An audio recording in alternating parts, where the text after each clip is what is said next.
You were in Afghanistan in 2002, and you were called into a very remote section of Afghanistan because a patrol had basically gone missing. Exactly. Okay, and Exactly. there's no Well, villages just around nothing. for miles. Right. So it's very remote. Yeah, very remote. So we flew in. To about 4 kilometers.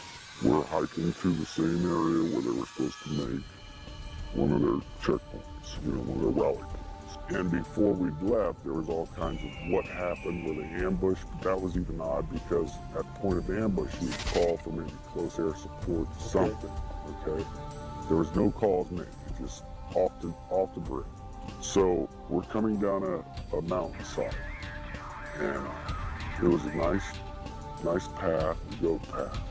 As we bent around this corner, you could see this opening of the cave. There's a cave as we're coming around.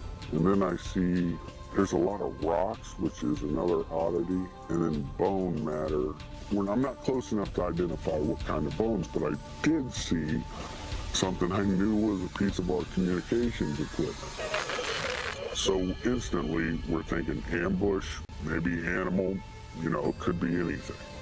And there was enough room in front of this cave, but it had a sheer drop off. But there was enough room that we actually got into a decent dispersal in case of ambush. You see something coming out of the cave, and it's moving with a speed and agility that catches you off guard.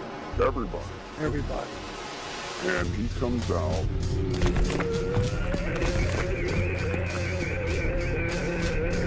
It was a man at least 12 to 15 feet in height. This is a monster. Red beard, then his hair was longish past the shoulder, a scarlet red, and Dan runs at him and starts shooting, which broke all of us into the reality. As it was So surreal. now your training is kicking. Oh yeah, Okay. Muscle memory, complete muscle memory.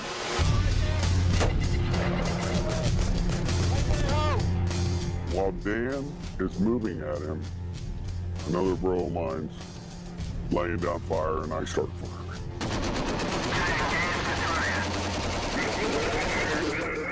He skewers Dan. He's now got him on this pike. It went through him. And he's still got him. And he's coming after more. We all just clicked in. I don't know what it was, but I remember we're all like, shoot him in the face, shoot him in the face. And our weapons components were in force.